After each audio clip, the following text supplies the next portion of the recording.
नमस्कार। प्रभु राम के व्यक्तित्व और जीवन को समझने के इस प्रयास में आपका स्वागत है। यह वार्तालाप श्रृंखला राम को जानने, समझने और मन में बसाने के लिए है। इसमें मैं योगिता पंत अपने मार्गदर्शक एवं गुरु अनिल चावला जी के सम्मुख कुछ जिज्ञासाएं प्रकट करती हूँ और वे समाधान करते हैं। आइए इस वार्तालाप का आनंद लें। अनिल जी, बहुत बहुत स्वागत है आपका। नमस्कार।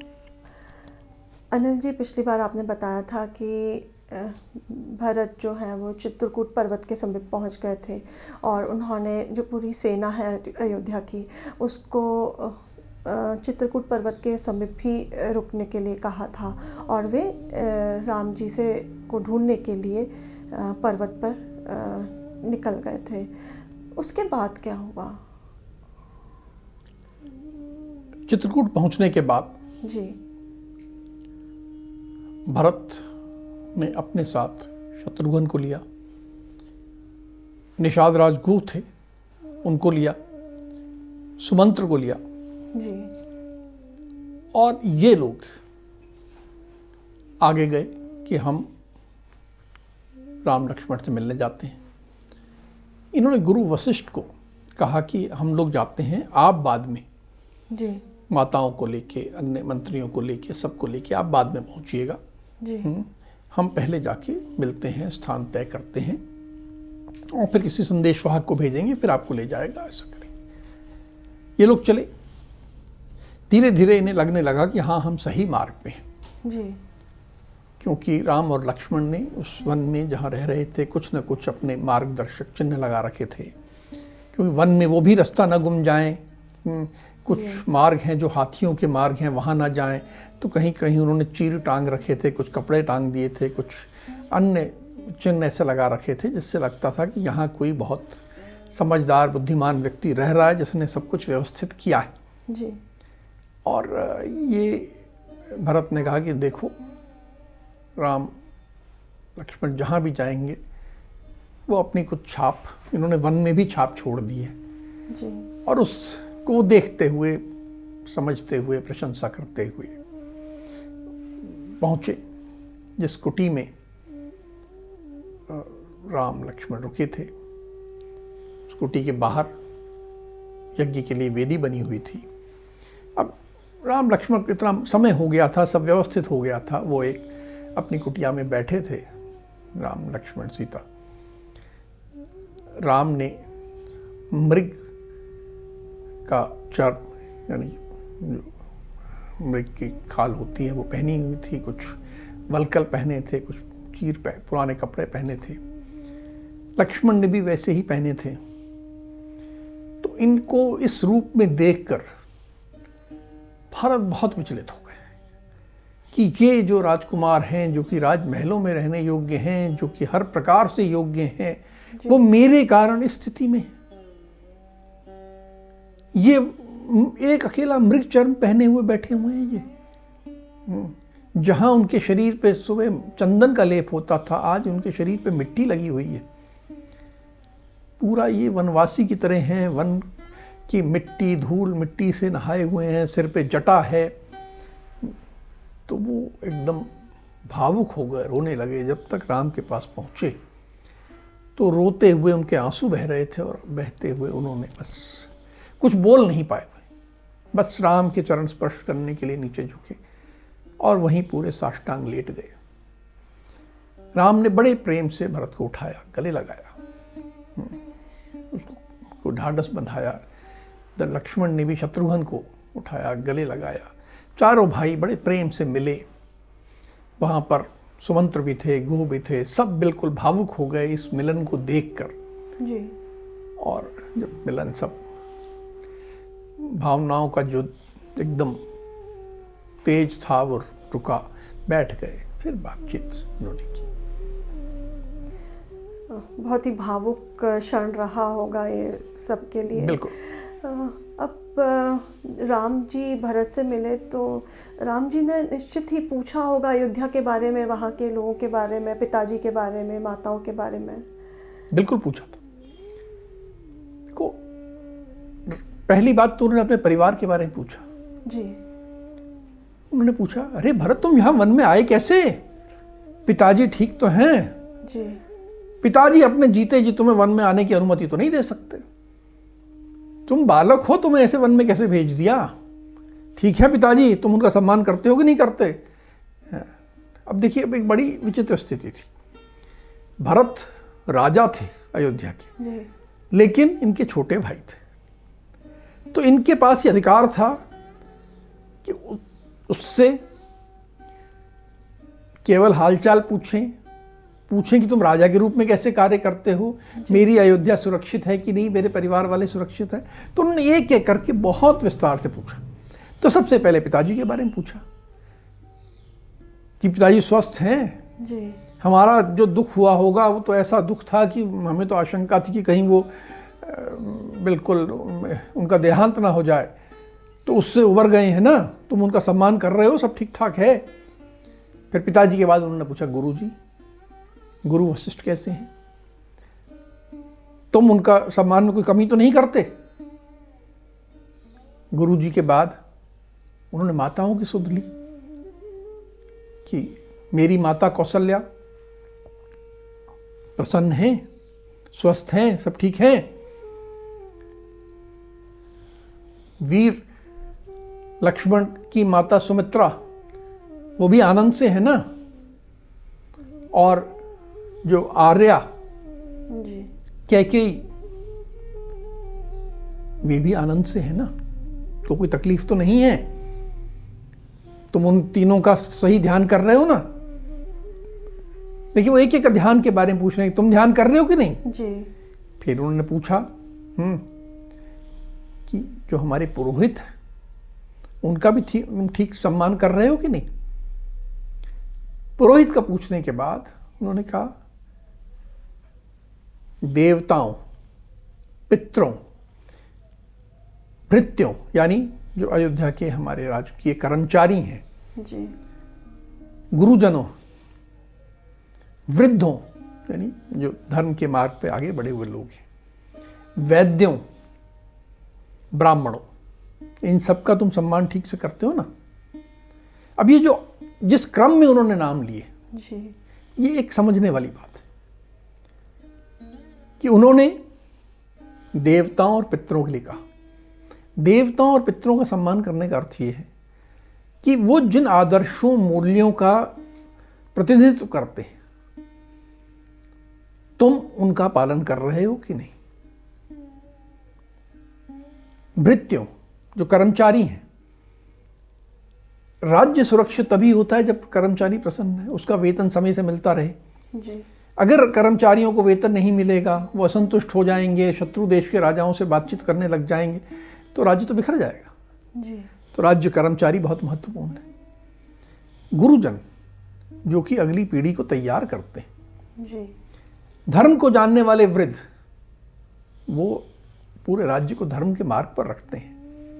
वैद्य, क्योंकि उन्हीं से तो स्वास्थ्य ठीक रहता है। जी। स्वास्थ्य को ठीक रखने वाले लोग। और ब्राह्मण, शिक्षकगण, अन्य लोग जो कि समाज में बुद्धि का काम करते हैं, ज्ञान का काम करते हैं, इन सब का सम्मान करते हो कि नहीं? उसके बाद उन्होंने पूछा कि तुमने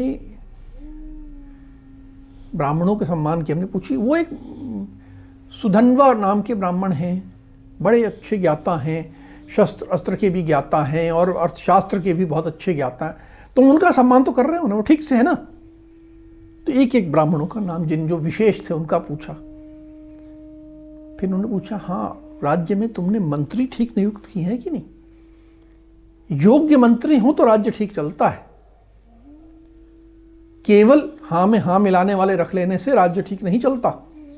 तुमने अच्छे मंत्री, जो योग्य हों, समझदार हों, बुद्धिमान हों, जिनके शूरवीरता पे कोई शंका ना हो, जिनकी प्रतिबद्धता पे कोई शंका ना हो, ऐसे मंत्री नियुक्त किए हैं कि नहीं तुमने? तो इस तरह करके उन्होंने परिवार और राज्य संचालन से जुड़े पूछा। फिर बहुत प्रश्न पूछते गए। अभी हम और उस पर विस्तार से, क्योंकि उन्होंने एक एक बात पूछी और इस माध्यम से एक राजा को राज्य कैसे चलाना चाहिए, ये पूरा प्रश्नों में उन्होंने भरत से पूछ लिया। जी। मैंने सुना है कि जब ये ऐसे बता रहे थे, राम भरत से पूछ रहे थे, तो उन्होंने कुछ 14 दोषों के बारे में बताया जो एक राजा में नहीं होने चाहिए। तो उसके बारे में आप कुछ बताइए हमें आज।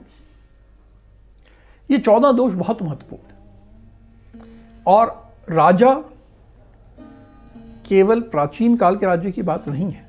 जी।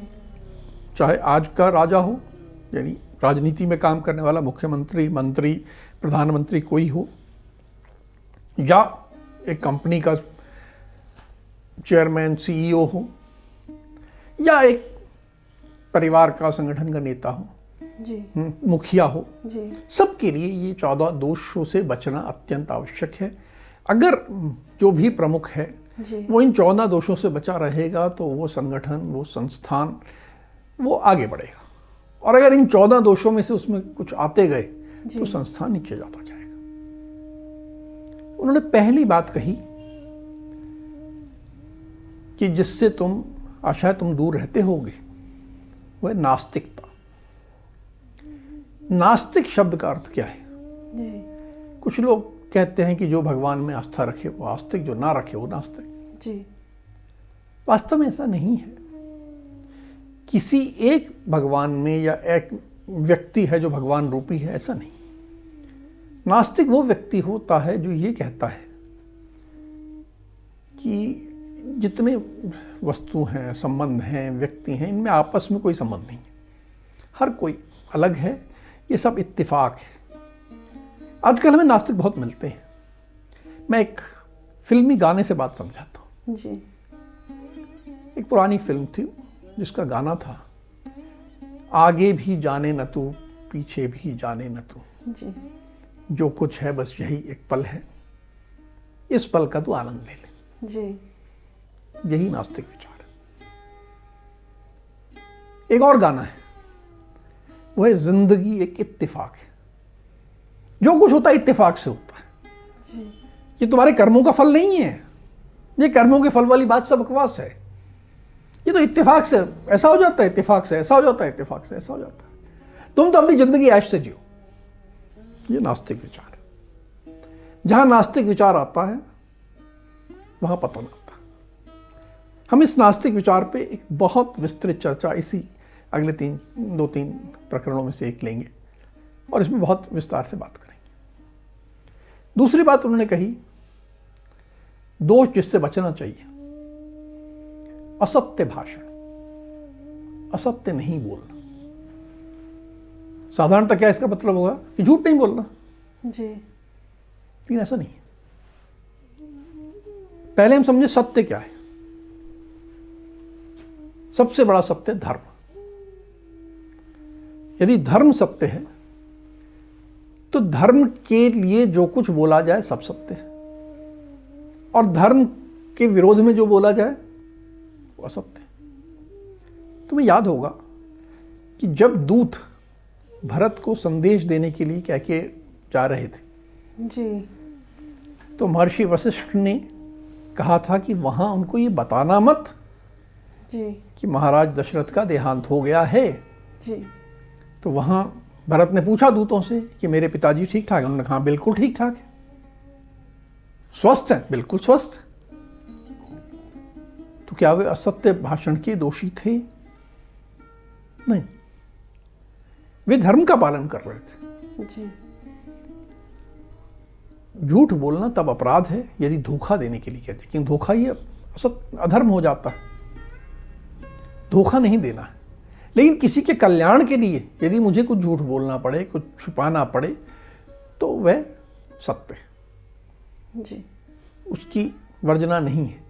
तो असत्य भाषण नहीं करना है, जो बोलना है धर्म के अनुकूल बोलना, असत्य नहीं बोलना, धोखा देने के लिए झूठ बोल देना ये वर्जित है। तीसरी बात उन्होंने कही, दोष जिससे बचना है तुम्हें, वह प्रमाद। प्रमाद शब्द का अर्थ समझें।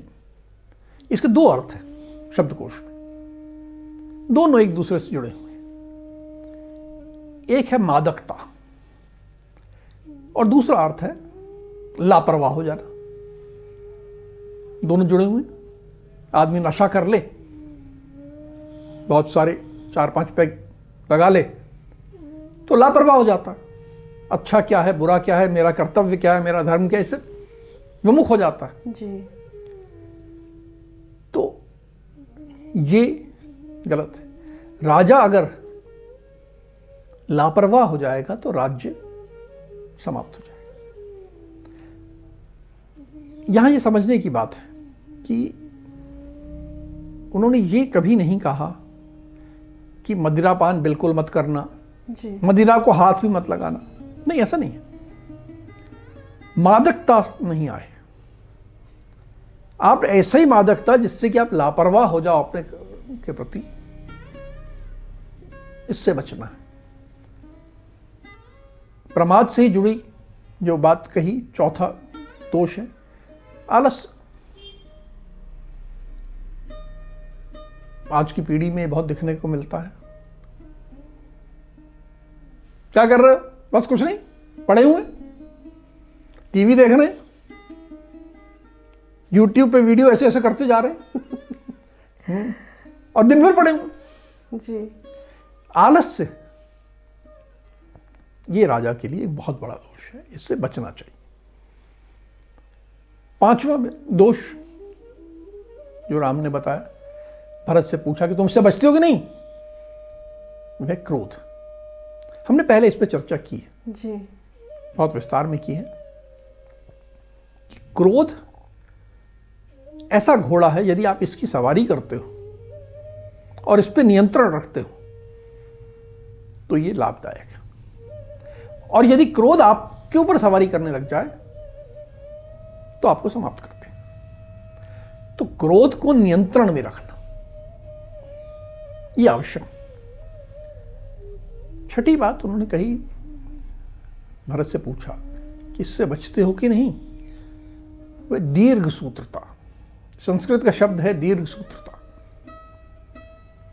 पर मतलब आज के संदर्भ में बहुत ही एकदम, जिसे कहते हैं कि बिल्कुल आज के संदर्भ में उपयुक्त बैठता है। एक कहावत है, 9 दिन चले 2.5 कोस, धीरे धीरे चलना।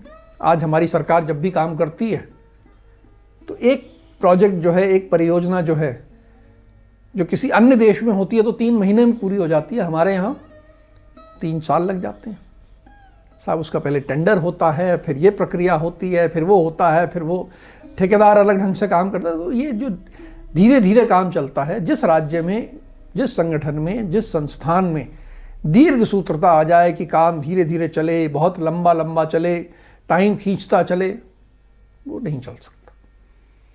तो भरत ने से पूछा कि भाई तुम्हारे यहाँ दीर्घ सूत्रता तो नहीं आ गई। फिर एक और दोष राजा का कि कई राजा होंगे, कई सीईओ होंगे, कई चेयरमैन होंगे, नेता होंगे, जिनको ज्ञानी लोग पसंद नहीं। जी। वो अपने आप में ज्ञान से इतने भरे होते हैं, वो सोचते हैं कि मैं तो किसी ज्ञानी के पास बैठूं ही नहीं, क्योंकि सब ज्ञानी मूर्ख होते हैं, वो ये मान के चलते हैं। अर्थात उनको ज्ञानियों का साथ पसंद नहीं है। जब ज्ञानियों का साथ पसंद नहीं होता, क्यों ज्ञानी कहीं ना कहीं बोल देता कि आप यहाँ गलत हो। जी। अब ये कोई गलत है बोल दे तो अच्छा नहीं लगता। जी। तो राजा का एक बहुत बड़ा दोष बताया गया। तो राम ने भरत से पूछा, तुम में ये दोष तो नहीं है? एक और दोष राजा का बताया गया, वह इंद्रियों के वशीभूत हो जाना। आंख को जो सुंदर लगता है उस पे मोहित हो जाना, जो कान को सुनने में अच्छा लगे उसमें डूब जाना, मतलब अपने सुख में डूबना और उसी के अनुसार कार्य करने लगना। तो इंद्रियों के सुख में जो वही डूब जाएगा वो राजा फिर राज्य नहीं चला पाएगा। तो कहा ऐसा नहीं होना चाहिए। तुम ऐसा तो नहीं करते? राम बड़े भाई के रूप में भरत से पूछ रहे हैं। जी। एक और पूछा उन्होंने कि तुम किसी भी महत्वपूर्ण विषय पे अकेले बैठ के तो विचार नहीं करते। राजा के लिए यह आवश्यक कहा गया कि जो भी विचार करना हो एक ग्रुप में बैठ के अपने जो लोग इसके लिए सक्षम हैं, जो उसके बारे में जानते हैं, उन सब के साथ बैठ के सबसे कुछ न कुछ समझ के उनके विचारों को ग्रहण करके एक सामूहिक विचार करो। तो तुम अकेले तो विचार नहीं करते। ये बात कही। जी।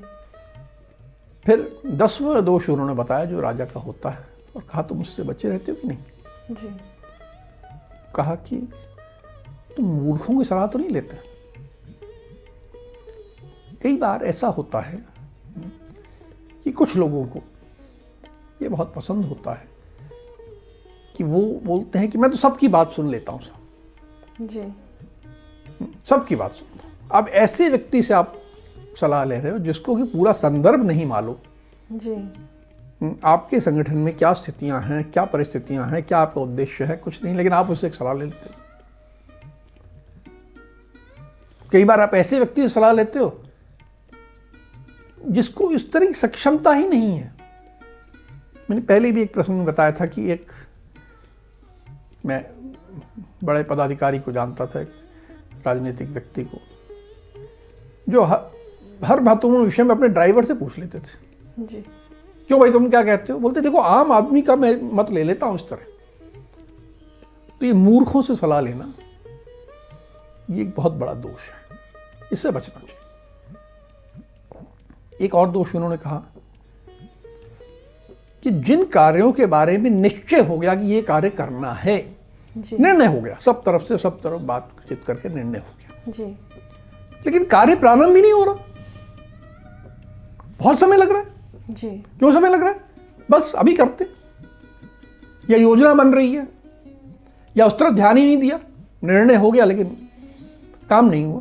जी। ऐसा तो नहीं होता तुम्हारे यहां, क्योंकि ये भी राजाओं का दोष था। देखिए उस काल में उन्होंने कितना देखा, आज भी यही होता है। हाँ। आज भी यही होता है, ऐसा नहीं कि नहीं होता। दूसरी बात उन्होंने कही कि ऐसा तो नहीं होता तुम्हारे राज्य में, तुम जो सत्ता चला रहे हो, कि गुप्त बातें जो है प्रकट हो जाए। जो कॉन्फिडेंशियल रहना है वो कॉन्फिडेंशियल रहता है कि नहीं। ये बात हर क्षेत्र में लागू होती है। जी। एक कंपनी है जो कुछ प्रोडक्ट लॉन्च करना चाहती है, आपस में बात करती है, अगर उसके कॉम्पिटिटर्स को वो बात पहले पता लग जाएगी तो शायद वो पहले आ जाएंगे। जी। तो ये मंत्रणा जो है ये गुप्त रहनी चाहिए। जी। तो गुप्त कैसे रखी जाए, लोग ऐसे हों जो विश्वास पात्र हों, इस प्रकार से ही काम चले। तो बोले तुम्हारे यहाँ गुप्त बातें गुप्त रहती हैं कि नहीं। फिर उन्होंने कहा कुछ राजाओं को, एक राजाओं में दोष होता है वो कि उनका मांगलिक कार्यों में, जो समाज में जिन कार्यों से मंगल हो, उसमें रुचि नहीं रहती। उनकी रुचि किस में रहती है? उनकी रुचि ऐसे कार्यों में रहती है जिससे उनकी वाहवाही हो, जिससे उन्हें आनंद आए, मिले। जी। जैसे मैंने पहले भी एक बार उदाहरण दिया था कि हम हैदराबाद जाएं तो वहां एक बड़ा म्यूजियम है, सालार जंग म्यूजियम। जी। वो एक राजा ने इतना सब सामग्री इकट्ठी की जिससे कुछ भी मंगल नहीं होना है, उसके राज्य में कोई जनता का भला या किसी का भी भला होता उन सामग्री से नहीं होना है। उस राजा की रुचि मांगलिक कार्यों में नहीं थी। तो इस तरह का दोष तो तुम्हें नहीं है कि मंगल कार्य करने में, जिससे कि समाज का भला हो, जी। उसमें रुचि ना लेके तुम्हारी रुचि जो है कुछ और ही चलती है। ये दोष नहीं होना चाहिए। और अंतिम बात जो उन्होंने कही रामने, ये मुझे बहुत पसंद है। वर्तमान संदर्भों में यदि जर्मनी के जी। हिटलर को ये बात बता दी गई होती तो शायद वो सेकेंड वर्ल्ड वॉर नहीं हारता, द्वितीय विश्व युद्ध का नतीजा कुछ और होता। राम ने भरत से पूछा कि कहीं तुम में ये दोष तो नहीं कि तुम सारे शत्रुओं पर एक साथ चढ़ाई कर देते हो। द्वितीय विश्व युद्ध में क्या हुआ था कि हिटलर जीत रहा था, एक के बाद एक लड़ाइयाँ जीतता जा रहा था। उसकी जो भी लड़ाइयाँ थी इंग्लैंड के साथ थी, बाकी देशों के साथ थी, सब में बड़े मजबूत पोजीशन में खड़ा था। और उसने एक और मोर्चा खोल लिया रशिया के साथ, और जैसे रशिया से लड़ाई शुरू की तो वो कहीं कमज़ोर होने लगा, और उसके हारने के पीछे ये एक बहुत बड़ा कारण बना।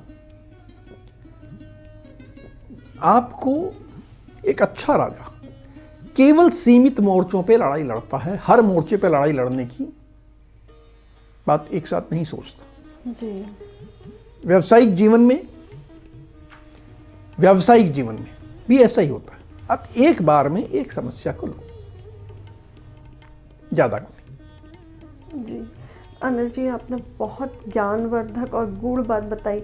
मुझे ऐसा लगता है कि ये आज के बच्चों को इसका स्कूल लेवल से ही इसकी शिक्षा दी जानी चाहिए।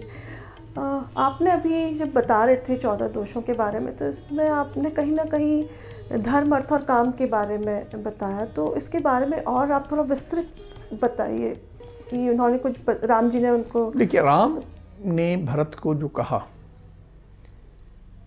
वो इन 14 दोषों के पीछे भी धर्म, अर्थ, काम तो था जी, लेकिन उन्होंने बहुत सीधे कहा राम से, उन्होंने भरत से, कि कहीं ऐसा तो नहीं होता कि तुम्हारे धर्म से तुम्हारे अर्थ को हानि पहुंचती हो और तुम्हारे अर्थ से तुम्हारे धर्म को हानि पहुंचती हो।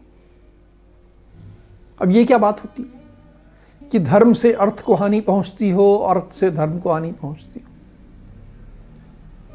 दोनों के बीच में बैलेंस जरूरी है। जी। धर्म से अर्थ मजबूत हो और अर्थ से धर्म मजबूत हो, ये तो ठीक बात है, लेकिन धर्म से अर्थ को अगर हानि पहुंचेगी तो गलत होगा।